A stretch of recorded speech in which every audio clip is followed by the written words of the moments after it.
बिस्मिल्लाहिर्रहमानिर्रहीम। आप सबका मशकूर हूं कि आप तशरीफ लाए। 15 मिनट की ताखीर की माजरत है। जब से जेआईटी रिलीज की गई हैं, एक बयानबाजी के बाद दूसरी बयानबाजी हो रही है। हकीकत की तरफ कोई भी तवज्जो नहीं दे रहा। शहर कराची के अंदर 300 के लगभग अफराद बल्दिया के सानिया में जला दिए गए और उसके पीछे जो हाथ थे उनकी किसी हद तक निशानदेही हुई है, पूरी हद तक नहीं हुई है। यह सानिया कब हुआ? जेआईटी 2016 में रिपोर्ट दी, हम 2020 में खड़े हैं। कोई ना कोई तो जिम्मेदार होगा। प्रोसिक्यूशन का, पुलिस की जानिब से कौन जिम्मेदार है? सिंध हुकूमत है या नहीं? अगर सिंध हुकूमत है तो हमें यह बताएं कि उन्होंने किस किस के खिलाफ चालान बना के पेश किए गए। उनका बयानिया सरकारी तौर पर क्या है?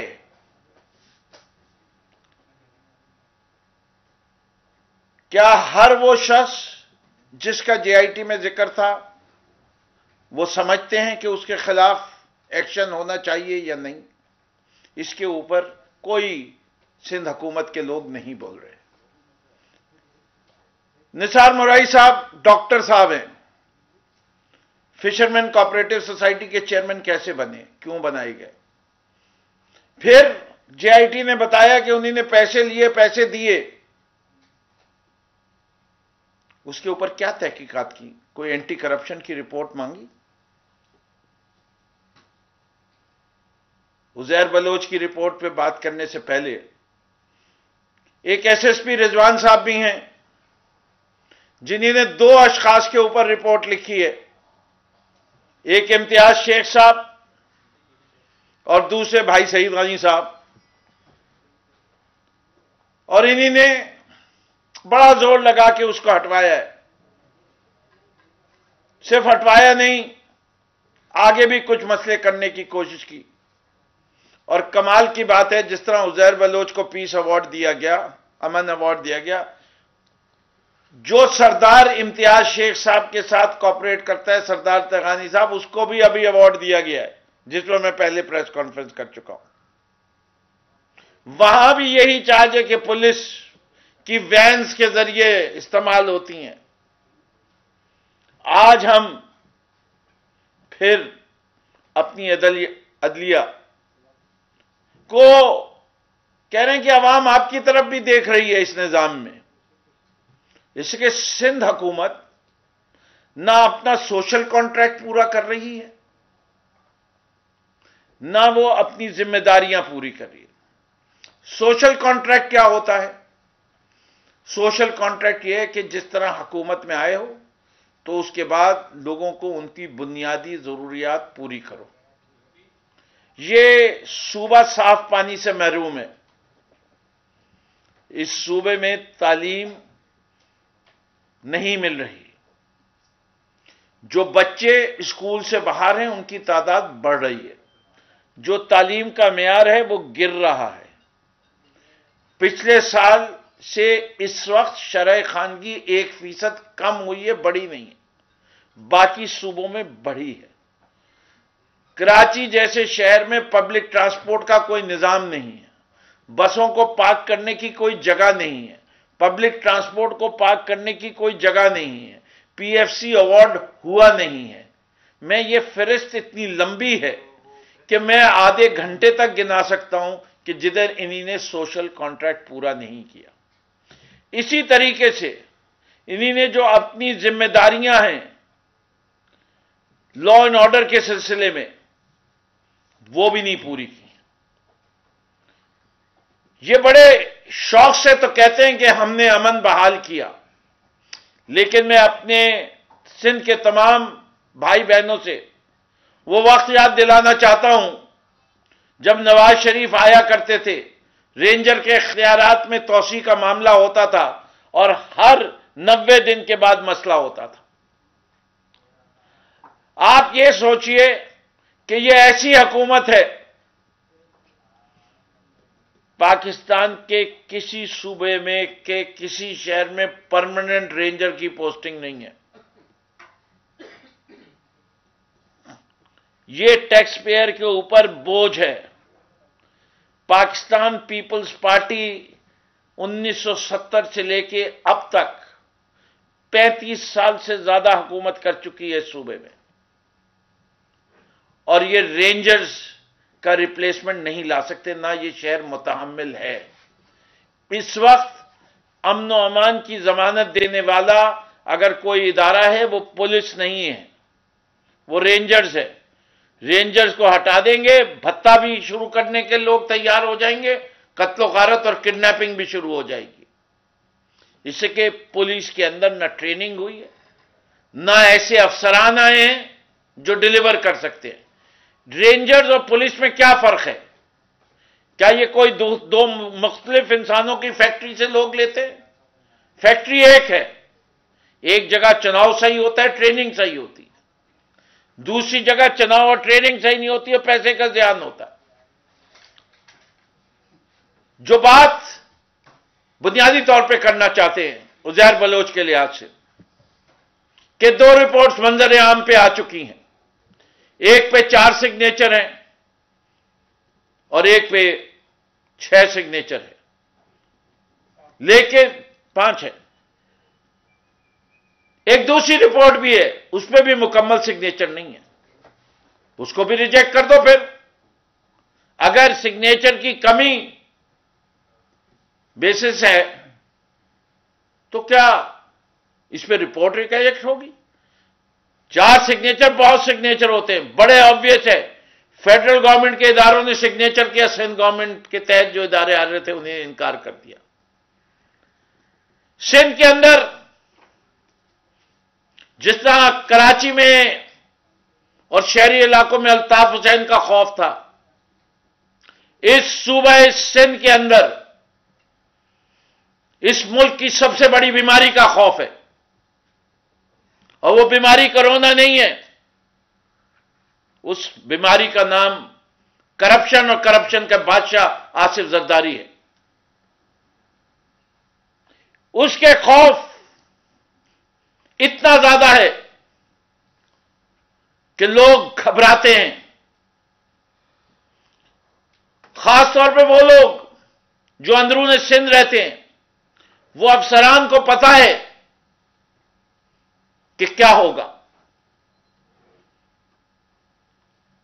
बड़े चैलेंजेस की बात होती है, ये मीडिया मौजूद है और मीडिया को चैलेंज देता हूं कि जाइए हर उस घर की तारीख मालूम कीजिए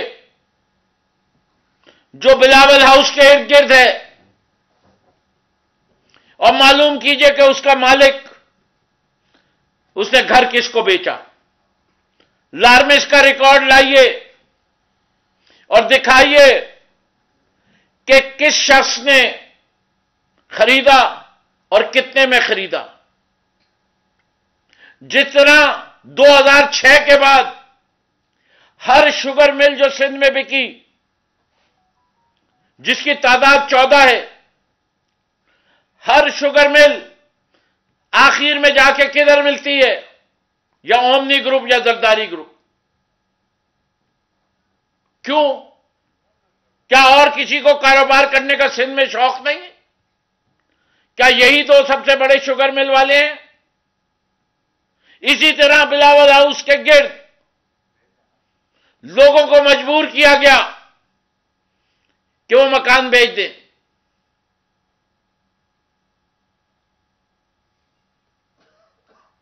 अगर ये बात शहर कराची में ज़बाने ज़दे आम थी, इस पूरे शहर कराची ने देखा कि जमहूरियत के दिलदादा लोग सरकारी सड़क पर कब्जा कर लेते हैं, वो जो महबूब हैं पूरे अवाम के, उनको किस बात का खौफ था कि इतनी इतनी ऊंची दीवारों के पीछे छुपे बैठे। अगर वो ये सब कुछ समझते हैं कि यहां जो गलत कहा जा रहा है, तो मैं समझता हूं कि चैलेंज करें, हम भी चैलेंज करते हैं। और इसके ऊपर मैं समझता हूं कि एक बड़ा मसला है पाकिस्तान में, पूरे पाकिस्तान में इन दोनों जीआईटीज के ऊपर, कि लोगों का एतबार खत्म हो रहा है रूल ऑफ लॉ पर और इंसाफ पर। जब 300 लोगों को जला दिया जाए और इंसाफ ना हो, तो एक आम शख्स का अगर मर्डर होगा तो उसको कितने दिनों में इंसाफ मिलेगा? यह इतना बड़ा सवालिया निशान है जो हर पाकिस्तानी घर में आज पूछा जा रहा है। फिर देखते वो हैं कि एक और शख्स भी है जिसके ऊपर हाथ था जरदारी साहब का, जिस तरह लियारी गैंग वॉर के पीछे उजैर बलोच पे हाथ था, एक और शख्स पे भी हाथ था, और पता नहीं किस किस का हाथ है। उस आदमी पे भी 400 कत्ल का इल्जाम है। वो वर्दी भी पहने हुए, रावनवार उसका नाम है, वो एसपी था जिसको आईजी भी नहीं हिला सकता था। ऐसी पुलिस फोर्स जिसमें एक छोटा अफसर उसको हिला ना सके, वो पुलिस का निजाम कैसा? ये जो बड़ी बड़ी बातें करते हैं सईद गनी साहब आके और मुर्तजा वहाब बीएमडब्ल्यू, जरा मुझे ये तो बता दें कि मुर्तजा भुट्टो के कातिलों को क्यों नहीं पकड़ा गया अभी तक? उसके ऊपर जो इन्वेस्टिगेशन है उसको पब्लिक क्यों नहीं करते? बताएं, वो तो पुलिस की गोलियों से मरा था। सवाल ये मैं पूछता हूं कि आओ बताओ कि पुलिस के ऑपरेशन का ऑर्डर किसने दिया था? फिर फायरिंग का ऑर्डर किसने दिया था? फिर वो जो पुलिस वाले ने खुदकुशी की वो क्यों की? और आज तक उसकी इंक्वायरी के ऊपर किसी को जिम्मेदार क्यों नहीं ठहराया गया? मुर्तजा भुट्टो इनके बानी जुल्फिकार अली भुट्टो का वाहिद सपूत था जिसको हक था भुट्टो इस्तेमाल करने का नाम। जी, जब जिस वक्त हुआ था मैं वो बता रहा हूं, उस वक्त चश्मो चिराग था इनके चेयरमैन का। क्यों खामोश रहे? हुकूमत में थे, बाद में फिर आए हुकूमत में। कितने साल और गुजरेंगे जब तुम बताओगे इस मुल्क के लोगों को कि मुर्तजा भुट्टो का कातिल कौन है? रावनवार क्यों बाहर है? उसका केस कब चलेगा? कब उन लोगों को जस्टिस मिलेगा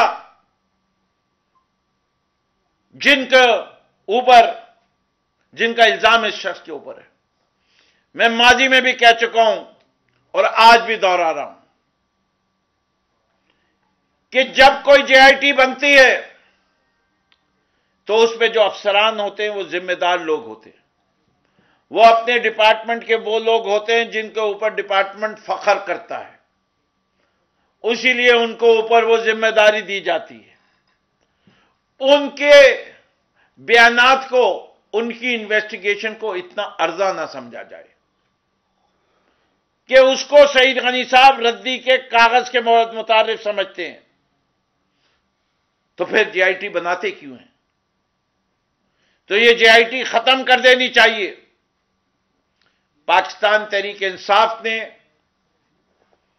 पाकिस्तान के अवाम से जो वादा किया है वो ट्रांसपेरेंसी का किया।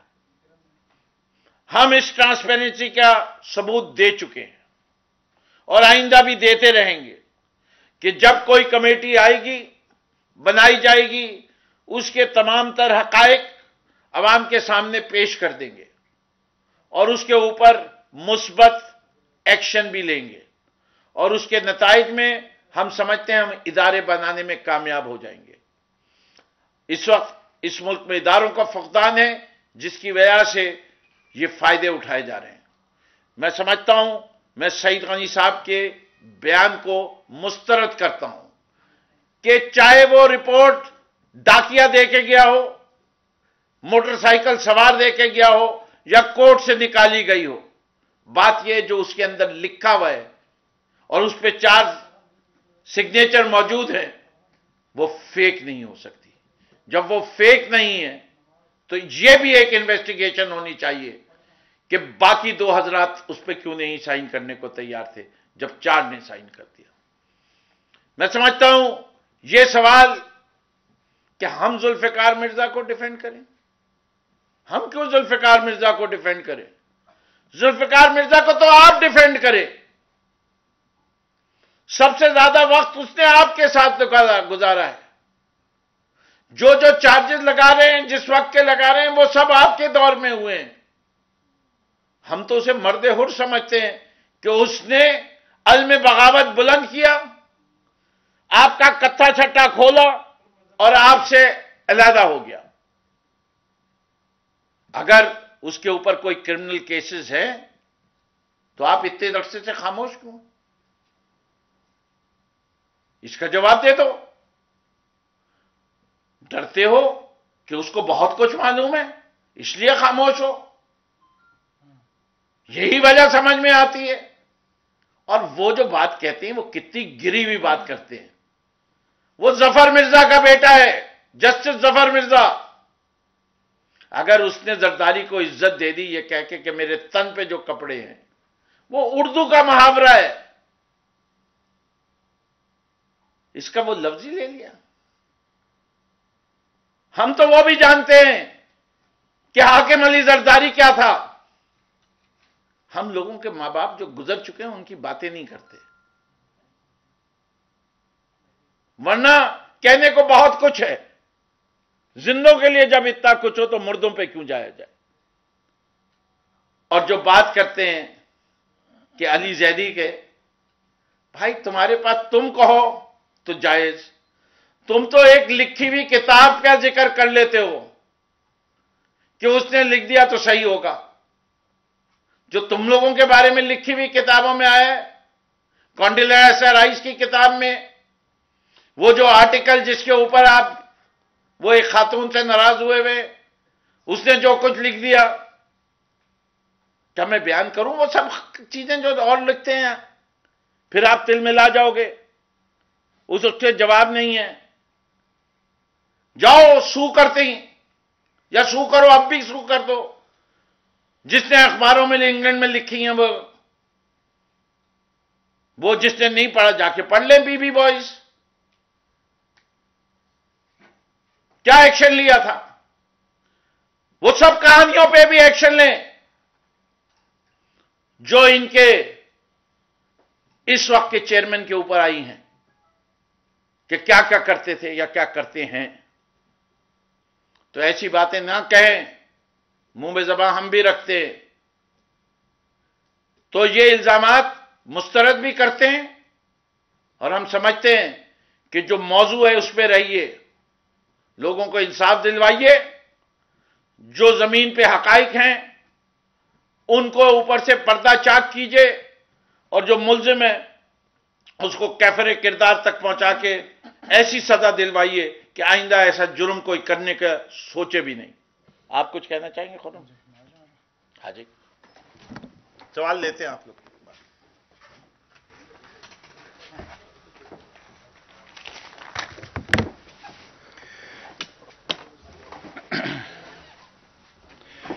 बहुत बहुत शुक्रिया जनाब आपका। आज मेरे ख्याल से पहली प्रेस कॉन्फ्रेंस है कोविड के बाद और उसके ऊपर भी बहुत कुछ कहने को है, लेकिन आज कुछ अहम मामलात हैं उसके ऊपर हम बात करेंगे। और मैं काफ़ी दिनों से देख रहा हूँ इन चीज़ों को, और जाहिर है कि पिछले 30 दिन बाहर नहीं निकल सका। बहुत सारे मसाइल हैं मेरे शहर कराची के, मेरे सूबे सिंध के, जो चलते हुए आ रहे हैं। लेकिन इस दौरान मैंने एक चीज़ देखी है कि पीपल्स पार्टी जो है वो आजकल हम देख रहे हैं कि एक बड़े ज़बरदस्त किस्म के तमाशे के अंदर इसने अपने आप को इन्वॉल्व किया। और हम ये भी देख रहे हैं कि वो लोगों को कोशिश कर रहे हैं उनका माइंड डाइवर्ट करने के लिए, लोगों को किसी और सिमत जो है वो लेकर जा रहे हैं। और 3 शख्सियात हैं जो कि रोज़ाना बैठकर यहाँ पर अपने लीडरान की, जिसमें नाम साफ लिया जाए आसिफ अली जरदारी की, बैठकर यहाँ पर जो उनको प्रोटेक्ट करने के लिए, उनको बचाने के लिए यहाँ पे बैठकर उनकी तर्जुमानी कर रहे हैं। और सिर्फ आसिफ अली जरदारी की तर्जुमानी नहीं, ज़ाहिर है वो तो उनके लीडर हैं, उसके साथ साथ एक गैंगस्टर की भी जो है वो तर्जुमानी कर रहे हैं, उज़ैर बलोच की। और एक नहीं, तीनों बड़ी अहम शख्सियात हैं। एक साहब तो वो हैं जिनके पास लोकल गवर्नमेंट मिनिस्ट्री है, जो कि इस वक्त सूबे की तबाह तरीन मिनिस्ट्री है। दूसरी मिनिस्ट्री एजुकेशन मिनिस्ट्री, ये वो मिनिस्ट्री है जो मेरे ख्याल से अगर पूरी दुनिया के अंदर भी देखी जाए तो जितना तबाह हाल तालीम का सूबे सिंध के अंदर है, शायद पूरे दुनिया के अंदर ये हालात जो हैं वो तालीम के इस वक्त आपको कहीं नहीं मिलेंगे। और तीसरे साहब एडवाइज़र, जिनका काम यह है कि सूबे के अंदर वजीर आला को, इनके मिनिस्टर्स को कोई बेहतर मशवरे दें, कोई निज़ाम को बेहतर करने के लिए कोई ढंग की काम की बात करें। रोज़ाना यहाँ पर बैठकर पैं करते हैं। मेरा यह सवाल है कि जो 3 अफराद हैं, इनकी परफॉर्मेंस क्या है, इनकी पिछले 12 साल परफॉर्मेंस क्या है, जो कंटिन्यूस बेसिस पे अलग अलग किस्म की मिनिस्ट्रीज लेते रहे हैं। इनके बारे में ज़रा मालूमात तो की जाए, इनके बारे में ज़रा तहकीकात की जाए कि माशाल्लाह आज जो ये अरबपति हो गए तीनों, ये अरबपति किस तरीके से हुए हैं। जब ये पीपल्स पार्टी इन्होंने ज्वाइन की थी उस वक्त इनके पास कितनी जायदाद थी, आज इनके पास कितनी जायदाद है। अपने लीडरान की तर्जुमानी करते करते, गैंगस्टर्स की करते करते आज ये खड़े हुए कहाँ हैं। 2 सवाल आते हैं इनसे, इनकी मिनिस्ट्रीज के ऊपर सवाल आते हैं और दूसरा इनकी जायदाद के ऊपर सवाल आते हैं। हम भी सियासत कर रहे हैं 7 साल से, हम भी कारोबार कर रहे हैं 20 साल तक, हम तो आज तक अरबपति नहीं हुए। हम तो वही 2 वक्त की अच्छी रोटी खाते हैं, कोई अच्छी गाड़ी चला लेते हैं। ये तो आगे से आगे चलते जा रहे हैं। सवाल यह है कि किस बात के ऊपर बैठकर ये रोज़ाना की बुनियाद पर यहाँ पे बहस कर रहे हैं। हमें तो इंसानियत के तौर पर एक सच्चा पाकिस्तानी होने की हैसियत से अली जैदी को खिराज तहसीन पेश करना चाहिए कि एक छुपी हुई चीज़ को उसने निकाला। आपके दिल में 100% चोर है, आप गिल्टी हैं। अगर आप सच्चे थे तो आपने इन JITs को बाहर क्यों नहीं निकाला, आपने इनको छुपाकर क्यों रखा हुआ था, किन वजूहात के बिना पे आप इनको छुपा रहे थे। क्या वजह थी कि तहरीक इंसाफ को इन JITs को अवाम को दिखाने के लिए अदालतों के दरवाजे खटखटाने पड़े। अवाम को ये बात सोचनी पड़ेगी, क्या वजह है कि आज ये बैठकर सारा दिन आसिफ अली जरदारी के लिए जो है उसको बचाने के लिए, और उसके साथ साथ जो नाम फरियाल तालपुर का दूसरा लिए, जिनके नामों से कांपते हैं शायद सिंध के अंदर हमारे सिंध के लोग, उनकी तर्जुमानी और उनको बचाने के लिए रोज़ाना बैठकर यहाँ पे बातें करते हैं। मैं सिंध के लोगों को बोलता हूँ कि डरना बंद कर दो। तहरीक इंसाफ वो है जिसने कलम के ज़रिए और ज़बान के ज़रिए इस शहर का जो सबसे बड़ा बदमाश था ना, जो सबसे बड़ा गुंडा था, उसकी भी छुट्टी कर दी है।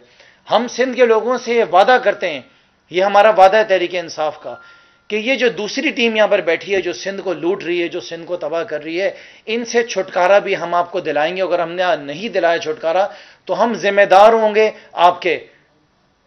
ये 2023 से पहले आप देखेंगे कि इनको छुटकारा हासिल दिलाएंगे।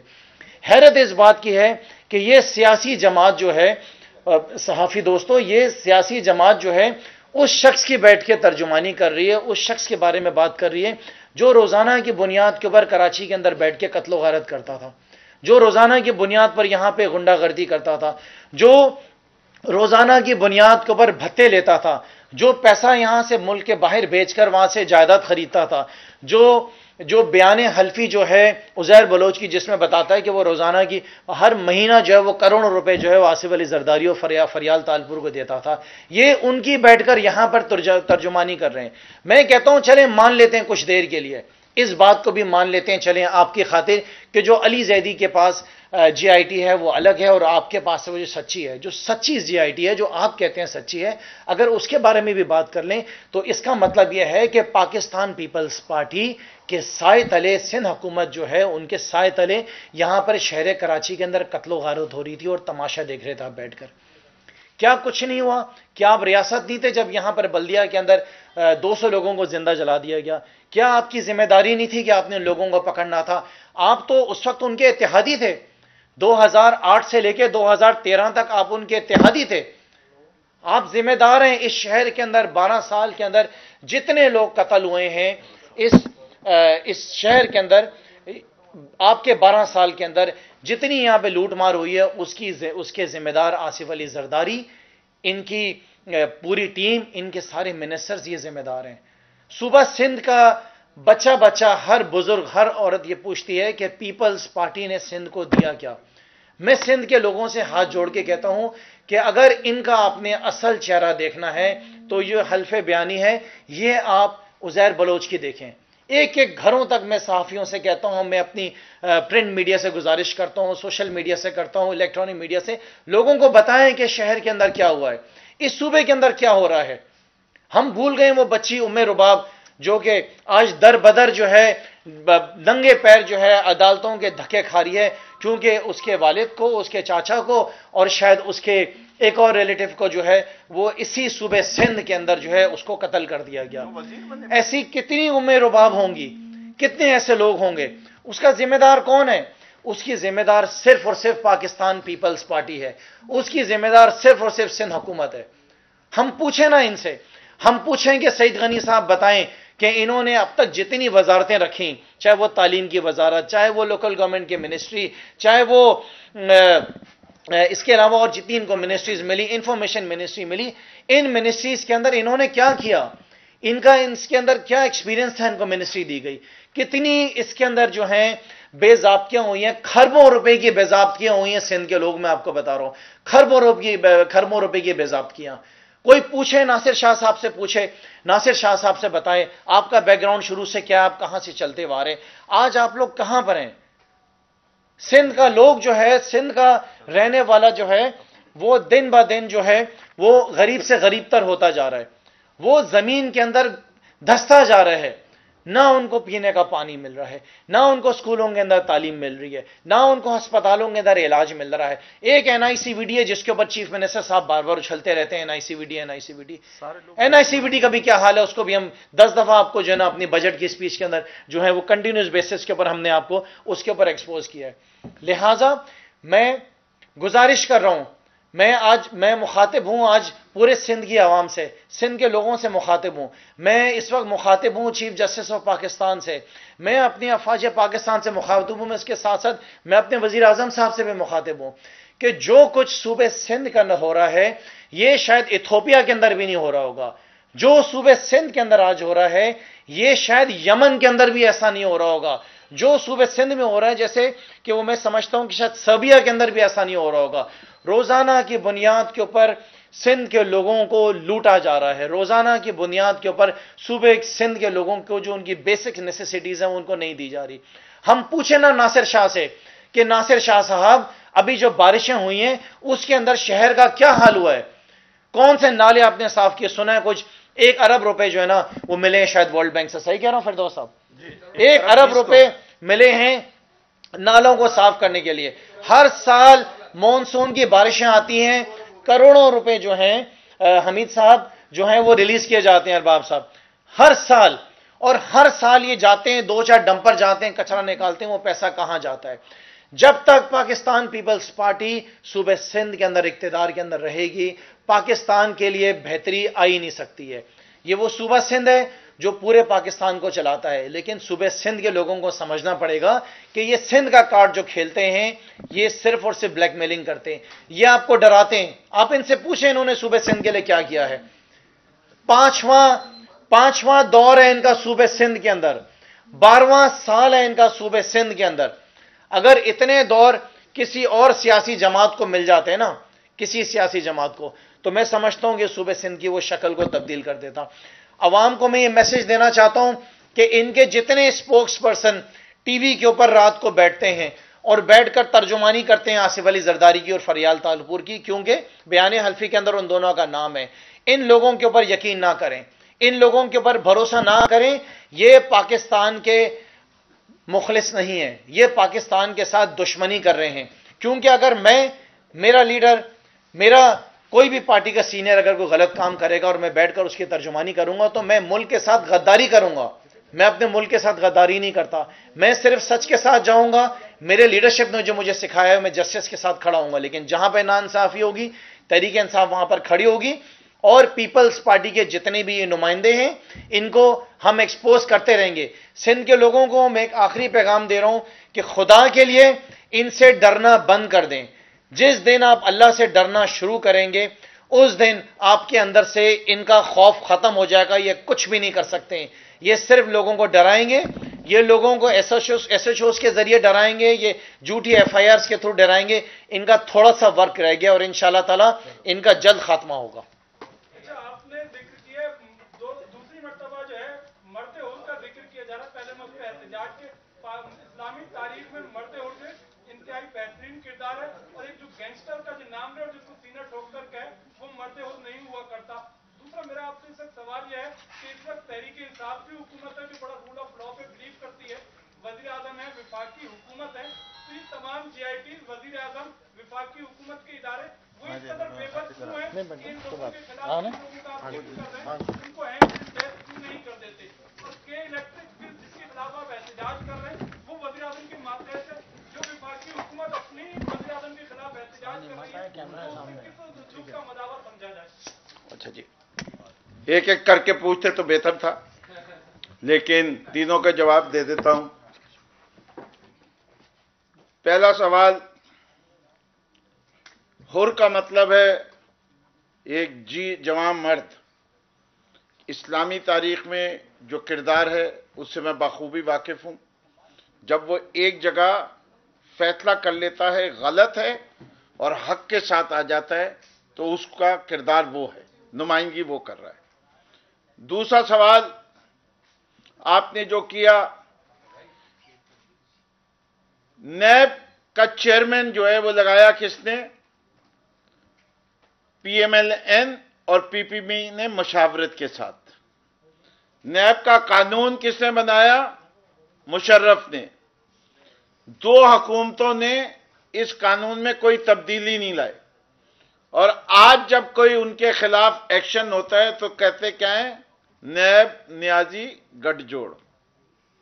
अगर कहीं इमरान खान साहब डायरेक्टली इस जीआईटी पे वो फेडरल गवर्नमेंट के अफसरान को बुला के ऑर्डर दें कि तुम जाओ मीडिया के ऊपर और जो बात हक है वो कह दो, तो क्या कहा जाएगा कि प्रेशराइज करके बयान दिया गया।